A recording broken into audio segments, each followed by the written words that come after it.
Badger Meter, which is not only a provider of measurement hardware such as water meters, but it is also a provider of connected products and software for the water industry. The company has 29.4 million shares, closed last night at just under 156. It's a 4.6 billion market cap. They have net cash of 226 million for a total enterprise value of 4.4 billion. So today, joining us, we are pleased to have Dan and Barb joining us virtually from the headquarters in Milwaukee. So Dan Weltzien was named CFO of Badger Meter in January just of this year, but he's been with the company since 2019, previously serving as their controller. And then joining him is Barbara Noverini, Senior Director of Investor Relations. Good afternoon, everybody. Happy to be here and share a little bit about the Badger Meter story. Sarah, I'll spend about 10 minutes on the prepared slides, and then certainly happy to address any Q&A that you might have or that might be in the group there in the room.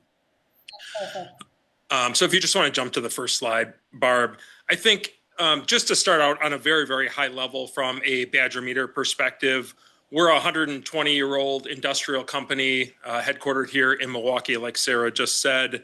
And we have been, over the recent past, building out around our legacy technology, which is water metering, to really go beyond the meter or around the meter, to be able to provide a number of different solutions and outcomes for our customers. And I'll talk a little bit more about that as we get into the presentation. We refer to that sort of entire wrapper of solutions that we have as our Blue Edge suite of solutions, and I'll talk about that as we go. Underneath that, I think it's important for everyone to understand that we are also building out a software platform that really brings together all of the hardware offerings that we have. We ended 2025 with about $74 million in software, which I think sometimes goes unnoticed by those on the outside, and we'll talk about how that ties in with the hardware solutions that we have.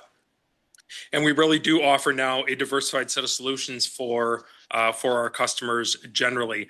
I think just from a long-term growth fundamental perspective, there's, I think, two things that underpin that from our perspective. Number one, it's the technological and digital adoption is accelerating over time, and we've seen that in spades with our customers. And the other important thing to understand within our business that it is very much replacement driven. The water metering cycle, does undergo a very real replacement cycle. Call it every 12 to 15 years. That is a catalyst for us continuing to drive our business forward. If you want to go to the next slide, Barb. We'll talk a little bit about how we try to think about how our solutions tie into the largest problems that our customers, primarily water utilities, have. And I'll just highlight a few of the secular drivers on the left-hand side of the page. Number one, as you think about just labor availability generally, but in particular in the municipal space, our solutions help water utilities to be more efficient and to drive cost reduction so that they can be as efficient as they can in serving their end customers in the water utility space. Also important is aging infrastructure. So as you think about water distribution networks and sewer collection networks that have been in the ground in many cases for decades, that presents a number of different problems for water utilities. And then, of course, just like we want to improve the processes and the outcomes for our customers, so do the water utilities that we serve. And so as you think about the solutions that we provide, the metering products that we have, and the around the meter technologies that we've developed and acquired over the recent past in areas like water quality monitoring, pressure monitoring, remote telemetry, and most recently in the acquisition we did about a year ago in sewer line monitoring. All of those solutions then being tied together by software offerings, which we're in the process of integrating together so that customers have a single pane of glass that they can see all of their insights and analytics in one software package that helps them to control their entire water distribution network from deployment of potable water to their end users, as well as reclaiming either sewer water or storm water, bringing it back to the treatment facility so that it can continue on in the cycle. On the next slide, you'll see some of the highlights of our financial performance. First, on the left-hand side of the page, we just wrapped up 2025. Overall top-line growth of 11%. On a core basis, taking out the acquisition of SmartCover, up about 6% on a base or core basis in 2025. And as you can see, we've continued to trend positively on operating profit growth, expanding operating margin, continuing to be a very strong free cash flow generating company, and as I highlighted earlier, growing that SaaS portion of our overall business. On the right-hand side of the page then, just trying to highlight the recent 5-year performance of our company, overall sales growth of high teens percentage growth from a CAGR perspective, which is really the result of us providing those solutions to our customers that has driven the demand for not only the hardware products, but then over in the upper right-hand corner, the software solutions that help to tie those hardware outcomes together. We're very proud of our profit margin expansion. Ken, our CEO, often says, companies can grow and companies can be profitable, but it takes a great company to be able to do both. And we're proud of the fact that through this period of sustained growth that we've had, we've also been able to drive increased profitability within our business. And at the same time, remain diligent in maintaining our capital structure, not only from a primary working capital perspective, where we've driven out over 500 basis points of improvement there, driving the free cash flow conversion, and then in just having a maintained and very balanced view toward how we manage working capital generally. On the next page, then, I'll just highlight very briefly our capital allocation priorities. These have remained largely unchanged. I'll give a bullet point on number 2 here. That's maybe a little bit different more recently, but generally in line. First and foremost for us is internal investment, making sure that we're continuing to develop and improve the solutions that we have for our customers so that we can remain in the market leading position from a metering as well as an around the meter technology perspective. Number 2, continuing to return capital to shareholders in the form of our dividend. We've increased our dividend in line with earnings for 33 consecutive years, and we're very proud of that background. In addition to dividends, we've also, in the fourth quarter, our board authorized a $75 million share repurchase program. In the first quarter here in February, we expanded that authorization up to $150 million. And through year to date here in the first quarter of 2026, we've bought back about $30 million in shares so far, which leaves us with about $120 million under that authorization remaining. And then finally, acquisitions. If you look back over that 5-year period, there's been about 5 acquisitions that we've done, which is, again, augmenting those metering technologies that we have in our portfolio today and continuing to solve solutions for our customers. On the next page, just wanted to highlight, and we disclosed this, or we announced this during our first quarter earnings release a few weeks back. Badger Meter, along with our partner, our distribution partner, was just awarded a very significant AMI project for the island of Puerto Rico. Their water utility is referred to as PRASA. And we thought it was important to highlight this opportunity or this award for a couple of different reasons. Number one, it's very significant to us. This will be the single largest deployment that Badger Meter's ever had at 1.6 million meters and radios, along with our software package in order for the utility to manage the system once fully deployed over the next 3 to 5 years.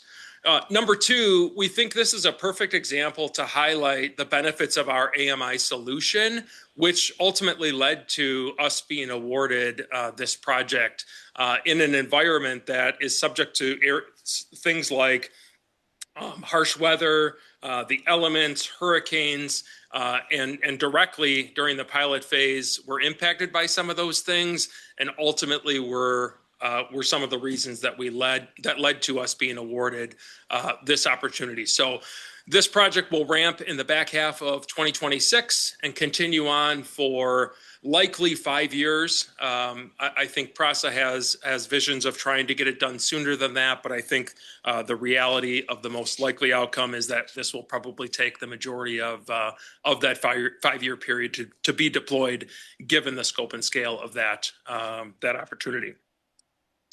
Finally, just wanted to turn to the outlook and sort of where we see the business going. I'm sure as you guys know, we do not provide formal guidance. We talk about our business in long-term trends, and we continue to talk about our 5-year strategic outlook and the overall top-line growth being tied to high single-digit growth. And that's the reason for that are a couple of things. Number one, some of those long-term secular growth trends that I talked about, some of the underlying things that are happening within the water infrastructure space, as well as some of the solutions that we've acquired and feel are going to grow above line average over that period of time. In addition, we do feel like there's opportunity for continued profit expansion and continuing to be a very strong free cash flow generating organization through that 5-year strategic cycle. So I can pause there, and then Sarah, I can turn it over to you. I know I hit a number of those topics, very high level, but again, just wanted to give you some overall highlights, and then we can certainly deep dive anywhere you'd like. As we get started, Dan, you noted that the number of meters is very predictable, but certainly we're seeing good growth from Mueller. Can you talk about how the industry transitions from mechanical to ultrasonic, and then the adoption of AMI, how that then generates outperformance by Badger Meter? Yeah, so I'll talk specifically about our growth, and I'll leave it to you all to understand what our competitors are doing in the space. As you highlighted, the growth of Badger Meter over the last 5 years, as we've grown from a $425 million company to over $900 million, that's not specifically on the back of additional meters being sold in the market. There's about 100 million meters that are in the U.S. At any given point in time, and there's a replacement cycle to that. So about 7 to 8 million meters are sold in an annual basis. Our share of that is 2 to 2.5 million meters per year that we sell, and that's been consistent for us over the recent past. The growth is really driven by the adoption of AMI, as you pointed out, so the cellular or radio device that goes on top of that, as well as the software that's been growing at a 20+% CAGR over the last 5 years, driven directly by that AMI adoption. And so every radio that we deploy comes with a 15-year subscription to our software. That's the way that our customers collect that data and information, and then utilize the software for insights and information, alerts, warnings, things that they need to be aware of within their system that really transforms the way that the utility operates by having this information at their fingertips. It does things like allows them to be more efficient, reduces truck rolls, helps them to understand where they should be spending their time within their water distribution network so that they can service their customers in the best possible ways. Hi. Last year I was here in this very spot when your company made a presentation here. Very impressive. We really liked your company's dividend policy, and now we learn, of course, of the buyback. And overall, we look to you as a steady grower. We put it into a process in our family to make an investment in your company. Right after that is that your stock at that time was about 180s or so. But before we could complete our process, process, it went up to like 250, and so it sort of broke all parameters on on our predictability, but we hadn't gotten in yet. And then somehow you got hammered last summer, and the 250 became something like 150 or 160. I'm just wondering, because we look at it as especially in our guidelines, we're looking for your history of being a steady grower, a slow and steady grower was very attractive. So what do you think miscommunicated to the market last summer when your stock price, got hammered from 250 down to like 160 or something? And more importantly, whatever that problem was, is it fixed? And how can we rely on your stock price to be a steady grower in the future like it has been in the past? Thank you very much. Yeah, thanks for the question. What's interesting throughout that period of time is we've continued to be a steady grower through that period of time. As I highlighted in 2025, we were up 11% overall and 6%. I think the reaction you're seeing there in our stock price is the slowing rate of growth that we're seeing as compared to what we had been doing historically.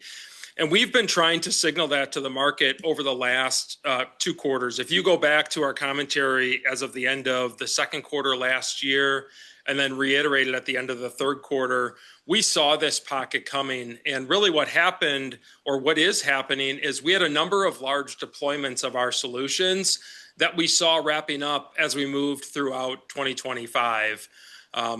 Our sales cycle is very long, and we illustrated that a little bit as part of this PRASA award, and you saw on the slides that we had up a slide or two ago.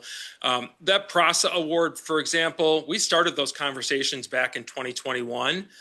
The sales cycle is, in that case, a 5-year period where we go from initial concept and design, understanding the solutions that the customer is looking for, doing a pilot phase, ultimately being awarded, and then there's a contracting phase before it even gets going. So as those projects wrapped up in 2025, we have visibility to a number of projects that we anticipate starting in the back half of 2026, but they just haven't yet for a variety of reasons, whether it be those municipalities getting preparation in the form of finalizing the contract, the installation labor, how they warehouse the products, et cetera, et cetera. And again, that was what we were trying to signal to the market. And I feel like that message didn't land, with the investment community. And I think that's part of the reason for the reaction. As we've talked about our business over that entire span, we haven't changed our position in terms of what we feel our business will do over the 5-year strategic horizon that I talked about. We continue to believe that high single digits is where our business will grow over that period of time. And the other thing that we like to remind investors of is our business can be lumpy, and it can be that way because of what I just described in the way those market dynamics work and those project dynamics work. So when we talk about high single digits over the 5-year period as it is, it doesn't mean you can set your watch to 8% growth every single quarter, every single year, but we might have a period where we grow 12%, and we might have a period that grows 5 or 6%. But again, over that 5-year horizon, we feel like high single digits is still the outlook based on what we know today and what projects we've either been awarded and have not yet started, or what sits in the opportunity funnel for us. Maybe just continuing on that, since you tested in Puerto Rico and you were ultimately awarded the contract, can you walk through now what the installation process looks like, the steps you have to take, and then when it ultimately starts to hit your P&L? Yeah, absolutely. So I think it's important to note, number one, that for us, this is a supply-only contract. And what that means is we're providing the meters, we're providing the radio communication devices, and we're providing the software. In this case, the municipality has chosen to separately contract with installation partners. There's actually 2 of them that are actually going to be doing the deployments on the island. We'll stay in constant communication with those installation partners as well as the municipality as they're doing that deployment. but that is not the direct responsibility of Badger in this particular case. We have a number of projects where we do that, where we project manage and worry about all of those details for our customers. And in other cases like this one, they're just interested in our hardware and software solutions, and they'll handle the logistics of actually rolling out the system themselves. And then in terms of the software capabilities, can you walk through what some of the features are and just adoption of this technology across water systems? Are we in the first inning, second? Yeah. So as I highlighted in some of the remarks I made in the opening, our software, if I talk about our metering software first, our metering software has a 100% attachment rate to the radio devices that we deploy, our Beacon software. What that means is for every radio that goes in the ground, that Beacon software is going to be in use by the utility for the life of that radio device. And in most cases, that's, call it a 15-year period. And the way we generate revenue from that software is on a per unit, per month basis. And so if that radio device reads in a particular month, there's a billing read rate that we capture as revenue.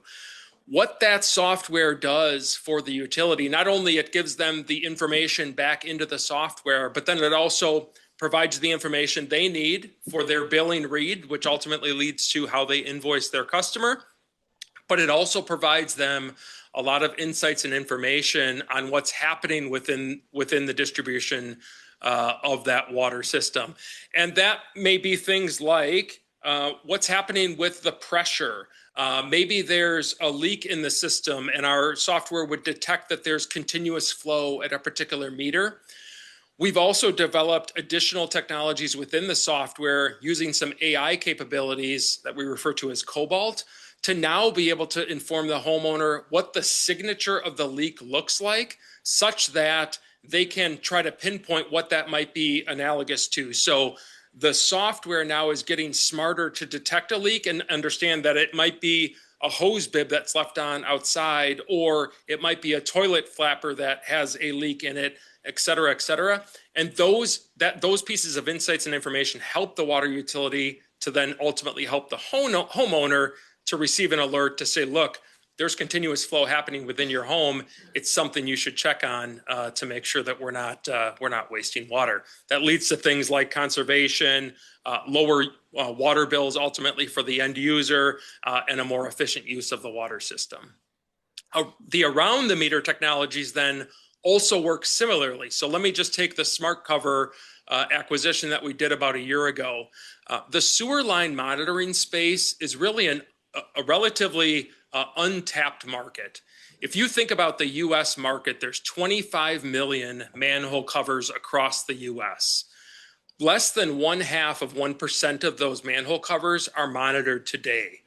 Smart Cover, which is the technology that we acquired, accounts for about half of those data collection or monitoring spaces today.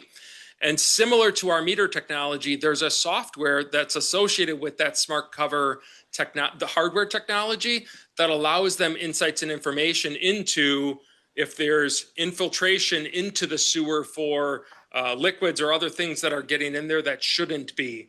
If there's high levels of hydrogen sulfide gases which deteriorate the sewers or are the cause of that sewer smell that is not pleasant, it will detect things like blockages in the sewer that might prevent a sewer overflow. And so again, we feel like there's a runway of opportunity for continuing to deploy that solution that then through the software will provide that utility additional insight and information.